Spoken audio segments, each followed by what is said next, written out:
Hi hello ನಮಸ್ಕಾರ welcome to Sushma world friends. ಇವತ್ತು ನಾನು ಹಳ್ಳಿ ಶೈಲಿಯ ಚಿಕನ್ ಬಸ್ಸಾಂಬಾರು ಮಾಡೋದನ್ನ ತೋರಿಸ್ಕೊಡ್ತೀನಿ ನೋಡಿ. ಮೊದಲಿಗೆ ಗ್ಯಾಸ್ ಹಚ್ಕೊಳ್ಳಿ. ಹಚ್ಕೊಂಡ ನಂತರ ನೀವು ಒಂದು ಬಾಣಲಿ ಇಟ್ಕೊಳ್ಳಿ. ಒಂದು ಬಾಣಲಿ ಇಟ್ಕೊಂಡ ನಂತರ ಬಿಸಿಯಾಗಿದೆ ಬಾಣಲಿ. ಇವಾಗ ಒಂದು 2 ಸ್ಪೂನ್ ಆಯಿಲ್ ಹಾಕ್ಕೊಳ್ಳಿ. ಆಯಿಲ್ ಹಾಕ್ಕೊಂಡ ನಂತರ ನೀವು 2 ಚಕ್ಕೆ 3 ಲವಂಗ ಹಾಕ್ಕೊಳ್ಳಿ. ಹಾಕ್ಕೊಂಡು ಸ್ವಲ್ಪ ಫ್ರೈ ಮಾಡ್ಕೋಬೇಕು. ಇದಾದ ನಂತರ 1 ಇಂಚು ಶುಂಠಿ 1 ಬೆಳ್ಳುಳ್ಳಿ ಹಾಕ್ಕೊಳ್ಳಿ. ನೀಟಾಗೆ ಫ್ರೈ ಮಾಡ್ಕೊಳ್ಳಿ. ನೋಡಿ, ಈ ರೀತಿ ಫ್ರೈ ಮಾಡ್ಕೊಬೇಕು. ಫ್ರೈ ಮಾಡ್ಕೊಂಡ ನಂತರ 2 ಮೀಡಿಯಮ್ ಗಾತ್ರದ ಈರುಳ್ಳಿನ ಕಟ್ ಮಾಡಿಕೊಂಡು ಇದರೊಳಗಡೆ ಹಾಕ್ಕೊಳ್ಳಿ. ನೀಟಾಗಿ ಅದನ್ನು ಕೂಡ ಹಸಿ ವಾಸನೆ ಹೋಗೋವರೆಗೂ ನೀವು ಫ್ರೈ ಮಾಡ್ಕೊಬೇಕು ಈ ರೀತಿ. ಇದಾದ ನಂತರ ಹಸಿಕಡಲೆ ಹಚ್ಚಕಡಲೆ ಮತ್ತು ಕೊತ್ತಂಬರಿ ಸೊಪ್ಪು ಮತ್ತು ಪುದೀನ ಸೊಪ್ಪು ಸ್ವಲ್ಪ ಹಾಕ್ಕೊಂಡು ಹಸಿ ವಾಸನೆ ಹೋಗೋವರೆಗೂ ನೀವು ನೀಟಾಗೆ ಹುರ್ಕೊಬೇಕು ನೋಡಿ ಈ ಥರ. ಇದಾದ ನಂತರ ಮೀಡಿಯಮ್ ಗಾತ್ರದ 2 ಟೊಮೊಟೊ ತಗೊಳ್ಳಿ. ಸ್ವಲ್ಪ ಗಸಗಸೆ ಸೇರಿಸ್ಕೊಳ್ಳಿ. ಈ ಟೈಮಲ್ಲಿ ನೀಟಾಗೆ ಮಸಾಲೆನ ಹುರ್ಕೊಳ್ಳಿ. ಇದಾದ ನಂತರ ನೀವು ತೆಂಗಿನ ತುರಿ ತೊಗೊಬೇಕು. ಯಾಕಂದರೆ ನಾವು ಬಸ್ಸಾಂಬಾರು ಮಾಡೋದ್ರಿಂದ ನಮಗೆ ಗ್ರೇವಿ ಜಾಸ್ತಿ ಬೇಕಾಗುತ್ತೆ. ಸ್ವಲ್ಪ ತೆಂಗಿನ ತುರಿ ತೊಗೊಳ್ಳಿ. ಅದನ್ನು ಕೂಡ ಚೆನ್ನಾಗೆ ಹುರ್ಕೊಳ್ಳಿ ನೋಡಿ ಈ ರೀತಿ. ಇದಾದ ನಂತರ ನಮಗೂ 4ರಿಂದ 5 ಸ್ಪೂನು ಧನಿಯಾ ಪೌಡ್ರ್ ತೊಗೊಳ್ಳಿ. 2 ಸ್ಪೂನು ಸಾಂಬಾರು ಪೌಡ್ರ್ ತೊಗೊಂಡು ನೀಟಾಗೆ ಮಿಕ್ಸ್ ಮಾಡ್ಕೊಳ್ಳಿ. ಸ್ವಲ್ಪ ಅರಿಶಿನ ಕೂಡ ಸೇರಿಸ್ಕೊಳ್ಳಿ. ನೋಡಿ, ಮಸಾಲೆ ಎಲ್ಲ ರೆಡಿ ಆಯಿತು. ಹುರ್ಕೊಂಡು ಈ ರೀತಿ ಹುರ್ಕೊಬೇಕು. ಇದನ್ನು ನಾವು ಇವಾಗ ಮಿಕ್ಸಿ ಮಾಡ್ಕೊಬೇಕು. ನೋಡಿ, ಮಿಕ್ಸಿ ಮಾಡ್ಕೊಂಡಿದ್ದೀನಿ, ರೆಡಿಯಾಗಿದೆ. ಇವಾಗ ಇದರಲ್ಲಿ 2ರಿಂದ 3 ಸ್ಪೂನು ನೀವು ಮಸಾಲೆನ ತೆಗೆದಿಟ್ಕೊಳ್ಳಿ. ಯಾಕಂದರೆ ಲಾಸ್ಟಿಗೆ ಬೇಕು ಇದು, ಹಾಗಾಗಿ ಚಿಕನ್ಗೆ ಹಾಕಬೇಕು. ನೆಕ್ಸ್ಟು ನೀವು ಸ್ಟವ್ ಹಚ್ಕೊಳ್ಳಿ. ಒಂದು ಪಾತ್ರೆನ ಇಟ್ಕೊಳ್ಳಿ. ಇದಾದ ನಂತರ ಮತ್ತೆ 2 ಸ್ಪೂನು ಆಯಿಲ್ ಹಾಕ್ಕೊಳ್ಳಿ.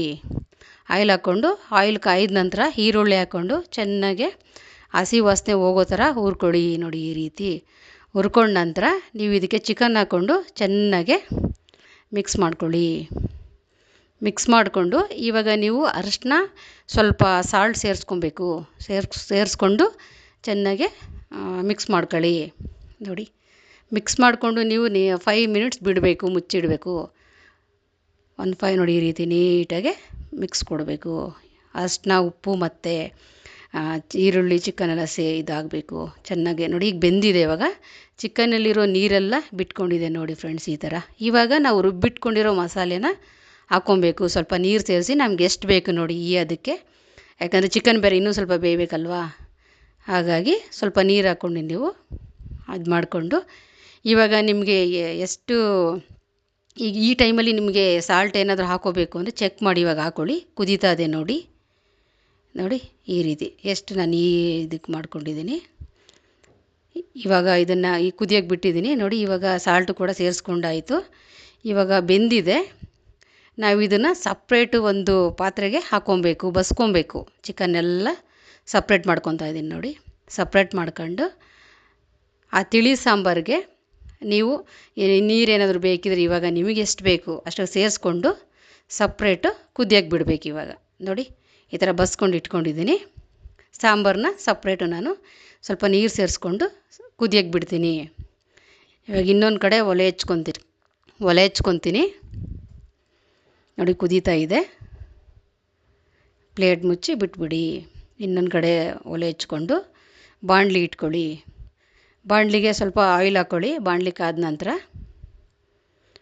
ಇದಕ್ಕಿವಾಗ ನೀವು ಮತ್ತೆ 2 ಚಕ್ಕೆ ಹಾಕ್ಕೊಳ್ಳಿ. ಚಕ್ಕೆ ಹಾಕ್ಕೊಂಡು 4ರಿಂದ 5 ಹಸಿಮೆಣ್ಸಿಕಾಯಿ ಹಾಕ್ಕೊಳ್ಳಿ. ಮತ್ತು 2 ಈರುಳ್ಳಿ ಹಾಕ್ಕೊಳ್ಳಿ. ಚೆನ್ನಾಗೆ ಬಾಡಿಸ್ಕೊಳ್ಳಿ. ಈ ಈರುಳ್ಳಿ ಹಾಕಿರೋದನ್ನ ಇವಾಗ ಸ್ವಲ್ಪ ಸಾಲ್ಟು ಕೂಡ ಸೇರಿಸ್ಕೊಳ್ಳಿ ಇವಾಗ. ಇದಾದ ನಂತರ ನೋಡಿ, ಕರಿಬೇವಿನ ಸೊಪ್ಪು ಹಾಕ್ಕೊಳ್ಳಿ. ಇವಾಗ ಚೆನ್ನಾಗಿ ಮಿಕ್ಸ್ ಕೊಡಿ. ಇವಾಗ ಸ್ವಲ್ಪ ಕರಿಬೇವಿನ ಸೊಪ್ಪು ಹಾಕ್ಕೊಳ್ಳಿ, ಟೇಸ್ಟ್ಗೆ ಚೆನ್ನಾಗಿರುತ್ತೆ. ಚೆನ್ನಾಗೆ ಇವಾಗ ಮಿಕ್ಸ್ ಮಾಡ್ಕೊಳ್ಳಿ. ಇದಾದ ನಂತರ ನಾವು ಫಸ್ಟ್ ತೆಗೆದಿಟ್ಕೊಂಡಿದ್ವಲ್ಲ ಮಸಾಲೆ ರುಬ್ಬಿದ್ದು, ಅದನ್ನು ಇವಾಗ ಹಸಿ ವಾಸನೆ ಹೋಗೋವರೆಗೂ ನೀಟಾಗೆ ಈ ಒಗ್ಗರಣೆಯಲ್ಲಿ ಹುರ್ಕೊಬೇಕು ನಾವು. ನೋಡಿ, ಈ ಥರ ಚೆನ್ನಾಗಿ ಮಿಕ್ಸ್ ಕೊಟ್ಕೊಂಡು ಒಂದು 5 to 7 ಮಿನಿಟ್ ಚೆನ್ನಾಗಿ ಹುರ್ಕೋಬೇಕು. ಸುತ್ತ ಎಣ್ಣೆ ಬಿಟ್ಕೊಬೇಕು ನೋಡಿ. ಈ ರೀತಿ ಆದಮೇಲೆ ನಾವು ತೆಗೆದಿಟ್ಕೊಂಡಿದ್ವಲ್ಲ ಚಿಕನ್ನ ಸೋಸಿಟ್ಕೊಂಡಿದ್ವಲ್ಲ ಅದನ್ನು ಇದ್ರ ಒಳಗಡೆ ಮಸಾಲೆ ಒಳಗಡೆ ಹಾಕಿ ಒಗ್ಗರಣೆ ಒಳಗಡೆ ನೀಟಾಗಿ ಮಿಕ್ಸ್ ಮಾಡ್ಕೊಳ್ಳಿ. ಈ ರೀತಿ ಮಿಕ್ಸ್ ಮಾಡ್ಕೊಂಡು ನೀವು ಚೆನ್ನಾಗೆ ಒಂದು 5 ಮಿನಿಟ್ಸ್ ಲಿಡ್ ಕ್ಲೋಸ್ ಮಾಡಿ ಬೇಯೋದಕ್ಕೆ ಬಿಡಿ. ನೋಡಿ ರೆಡಿ ಆಯಿತು ಹಳ್ಳಿ ಶೈಲಿಯ ಚಿಕನ್ ಬಸ್ಸಾಂಬಾರು. ನೋಡಿ ಲಿಡ್ ಕ್ಲೋಸ್ ಮಾಡಿ ಓಪನ್ ಮಾಡಿ ಇವಾಗ ಸರ್ವ್ ಮಾಡ್ಕೊಳ್ಳೋದಷ್ಟೇ.